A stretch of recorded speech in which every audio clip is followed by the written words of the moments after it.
Hey, what's up everyone, it's Anthony from No Nonsense, bringing you another Battle Prime video today about the 4.2 update. We have some notes here on the official Battle Prime Discord. I'm going to read through them and also explain what they are and my thoughts and feelings on them. But we also have some gameplay of the new 4.2 update and how well it went for me. So I'm just going to read through the patch notes on the server and just tell you what I think about them really. Okay, so it reads here that they were planning on releasing a small update in the next few days, and that provides some balance changes. All improvements were based on received data and your feedback. So this was actually patch 4.1. So I'll read you through what was going to be in patch 4.1. They then obviously made further changes to release patch 4.2, but in 4.1, this is what was in it.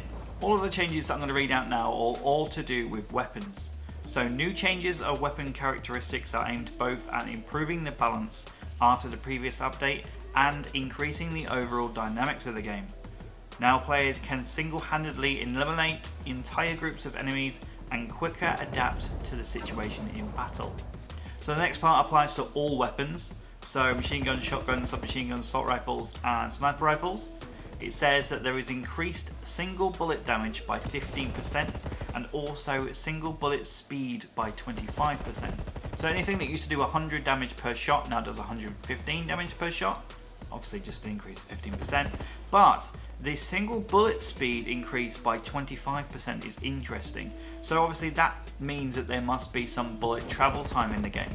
So when you shoot, it takes a certain amount of time to get to your opponent. So if they're increasing that speed, so decreasing the time it takes for the bullet to reach its destination by 25%. Now I don't actually know what the time is to reach the opponent, but if you're shooting at someone and it doesn't register, or you shoot and they move, obviously if you shoot and they strafe out the way, then obviously it's really hard to strafe out away with a speeding bullet.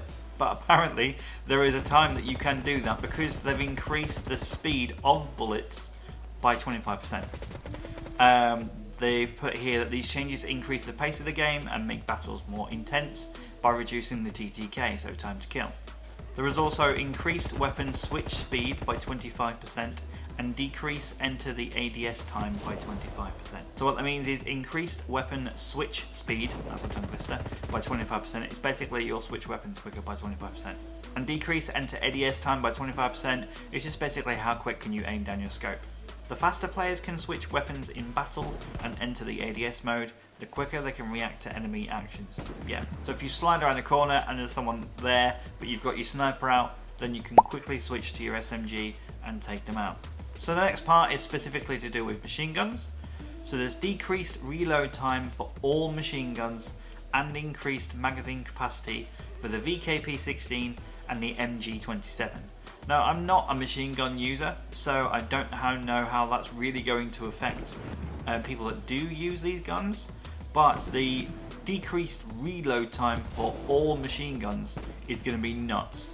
Because they're LMGs, they're supposed to be carrying huge tanks full of ammo, and if you're able to reload machine guns potentially quicker than assault rifles in some cases, then you've got a gun that has like 50 to 75 bullets when assault rifles have between 26 and 36. These changes allow players to reload machine guns faster and less frequently, and as a result make the gameplay for Thunder, Vityaz and Quarterback more dynamic. Shotguns. Decreased delay of the first shot in automatic shooting mode. So obviously if you ever use auto on a shotgun, you'll know that there's a really slow circle speed. So they're taking that away, so they've decreased the delay of the first shot. They haven't said by what percentage, it just says decreased delay of the first shot.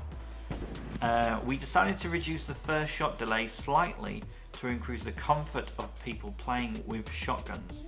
This change isn't dramatic and it won't lead to instant kills from a weapon of this type in close combat in auto shooting mode. So they haven't said what the actual reduction is, but they've said that it's a very slight one. But they feel like this slight change is going to change shotguns in auto, so we'll have to see. Some machine guns. Decreased effective firing range and increased dispersion when firing from the hip. So basically you can't take someone out with an SMG from really far away, and if you shoot from the hip, you're less likely to hit them. After the previous balance changes, some machine guns became too powerful at medium and long ranges. Yes, it did. That is why we decided to decrease both their effective firing range and their effectiveness when firing from the hip. Improved recoil for MRX to make it in line with the rest of the weapons in this type. So improved recoil, so I'm assuming that's more control and less recoil for the actual gun. So that's the MRX. Anybody with the MRX?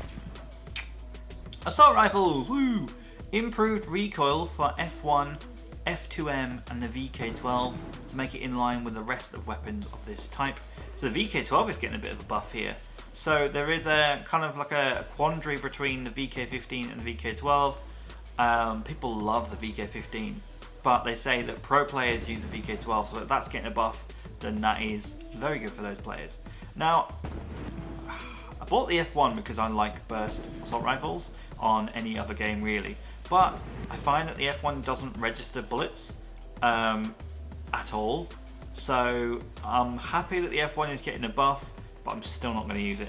Not played with the F2 yet, so I'm not sure how much of a difference that's going to make. So that's all for the weapons. Now on to primes. So the main changes of the primes characteristics were aimed to enhance their mobility, as well as rework the jumping system. The key changes were the increased speed in the ADS, increased speed while shooting, and increased sprint speed. So increased speed in ADS will basically mean that you can move faster whilst you're aiming down your sight. There's increased speed while shooting and increased sprint speed, which basically means you're going to be able to strafe a lot quicker, a lot further, a lot faster while you're shooting, and that's pretty much it. Run around very, very quickly whilst strafing the hell out of people whilst you're shooting them. These improvements will increase the dynamics of the game as well as make battles more tactical, allowing players to take advantageous positions, move between key locations on the map, and invade enemy fire quicker. But also act like you're doing this very, very quickly.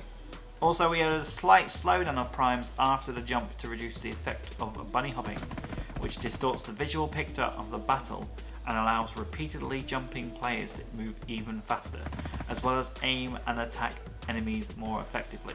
So what they're basically saying is after a couple of jumps, your prime will get tired and they won't be able to run around as fast as normal, which is pretty realistic, I guess. If you're jumping around like you're from a Halo, then you're going to get tired, so I get it. Moreover, due to the increased mobility of primes, we also made the following changes.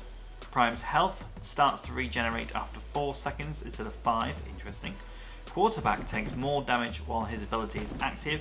This change will balance the quarterback's very high speed while his touchdown system is active. So basically when he's charging towards you with a shotgun, he will take more damage from your bullets, which I don't know if I like, because it's his ability. You're basically nerfing quarterback's ability here. You're basically saying that if you use his ability, you take more damage. You might be charging towards someone, away from someone, around the map, whatever. So his ability now is a double-edged sword. Potentially you could get towards someone and shoot them with a shotgun in the face, but potentially you could die quicker whilst doing it. Vitiaz absorbs 50% damage instead of 40% while his ability is active. So he is a massive tank now, and with the increased reload speed and ammo to those guns, this guy is going to be a tank. Basically he absorbs 50% damage while his ability is active. Does anyone know how long his ability lasts for? Look it. If you do, put it down in the comments, because that'll be interesting to find out. This change will balance his slowdown whilst Arctic Shield is active against the background of a general increase of in-game speed. Okay. So all these improvements became possible thanks to the feedback from players, and we appreciate you helping us. We'll continue to monitor gameplay, accumulate and analyse data for further improvements. Also, we welcome your feedback on the latest changes in-game. There's also a channel within the server where you can actually put down your feedback for the patch, which is really good. So that's 4.1. They put this up on the server, they said they were going to make a change, and then when they were making the changes, it seems like they made a couple more, so they called it 4.2, and here's what's in update 4.2. Fix an issue wherein kills after the explosion of Poison's bomb in the skirmish mode was not counted if Poison was already dead. Okay. Improve textures on the bunker map. I'm guessing textures for pants on the bunker map. Reworked animations of sprinting. So I'm assuming that when they said that they were going to increase sprint speed, they just increased it, and then when they tried to run, it was like they were gliding across the ground. So they reworked the animations of sprinting so that the feet land on the ground and make them move in a relative way for their speed now. System changes. The overall game performance has been improved, that's good, and various technical issues have been addressed, including issues wherein the game crashed on some Android and iOS devices, that's always good, an issue wherein the BZ Azert failed notification was shown on some devices, haven't seen that.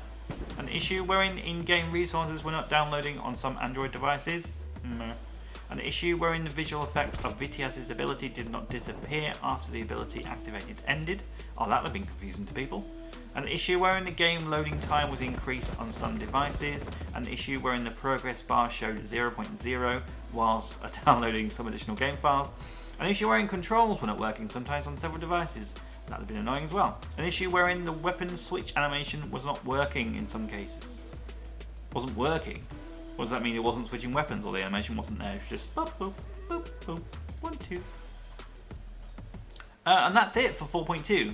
So basically they were going to do update 4.1 and they did it within the sprint time. And they thought, just chuck some more stuff in. Why not? Let's fix some other bugs. So they fixed the issues with the whole game, and wherein explosion of Poison's bomb in skirmish mode was not counted if Poison was already dead. So what they're saying there is that if Poison dies, but the Poison bomb is still on the map, and it kills someone, then it counts. Is that fair? Hold on, I've got that right. Fix an issue wherein kills after the explosion of Poison's bomb in skirmish mode was not counted if Poison was already dead.